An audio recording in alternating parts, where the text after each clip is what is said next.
It's Throwvember 23rd on the downside of a doubleheader here with we're all ducked out because I'm here with Clay Odell.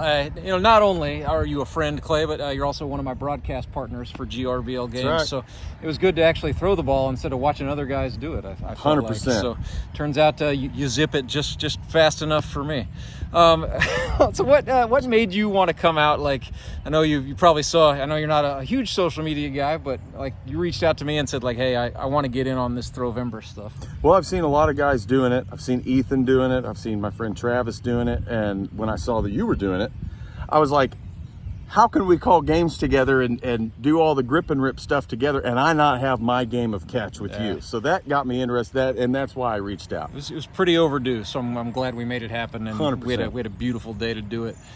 So we were talking about, as we were throwing, we got into the topic of content creation and influence and how much both of us try to avoid that. But we talked about the importance of personal relationships, right? Yep. It's crazy that like we talk about that like it's this earth-shattering thing. But this idea of like being there, being present for people who are like physically present in your life. Right. No, I just think that, God puts you at a certain place on this globe, and wherever he puts you physically, you're there for a reason.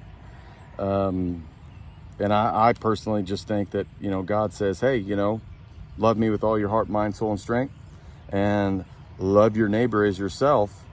And I just think it's about loving the people around you and building those relationships, instead of trying to be some YouTube type of influencer or whatever that may look like.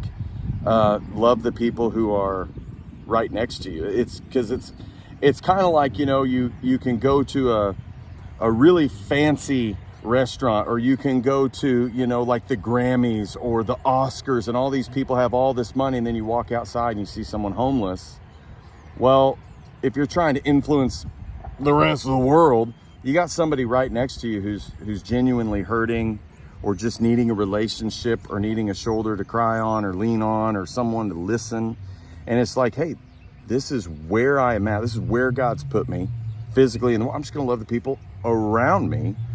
And just spreading the love of God to all people and all things. And I think baseball in our league, grip and rip, it allows and affords an opportunity to do that with different ages, because we know we got guys who are real young to some of us who are getting more, gray whiskered out there. So it, just provides the opportunity to be present and be an influence in your immediate vicinity. And the relationships you build through that are just lifelong. It's lifelong. So why do you think, influencing younger guys is one thing, but like, why is it important for you and for me as men of a certain age to still have like guys in our peer group, kind of guys in our own age bracket that we can turn to and just, share some of that more trusted and more safeguarded life experience with? Right. I always tell you want to find people who are further along the road than you in life, because they're always going to have an insight.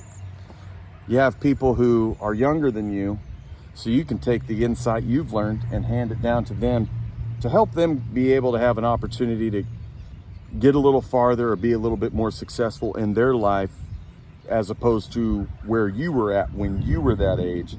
But as for like our age, having peers who were within your age bracket, age category, same kind of walk of life, it's important, because I think every human desires relatability. I want to be able to talk to somebody who knows what I'm going through at the time, because they're going through it too. We can discuss these things together so they don't feel like they're alone. Because when you talk to people who might be a little further along than you, you're like, hey, that's great wisdom, but I'm doing this all by myself now. And then you're passing it on to somebody younger than you, which is great, but you're still sitting here in your own time and space going, I'm all alone. And so to find peers your own age in the same type of walk of life, you realize you're not alone. You deal with the same struggles. You have the same fears, the same insecurities, the same drives, the same wants, the same needs, and you can relate. And I think ultimately that's what a lot of people are wanting, is just somebody in their life they can relate with, Well, thank you, my friend, for coming out and dropping some wisdom and Yeah. and zipping a few heaters as well. He's Clay Odell. Of course, you can find him all over social media, but better yet, go find him in person. I'll find you folks back here for the next Throwvember episode. See you later.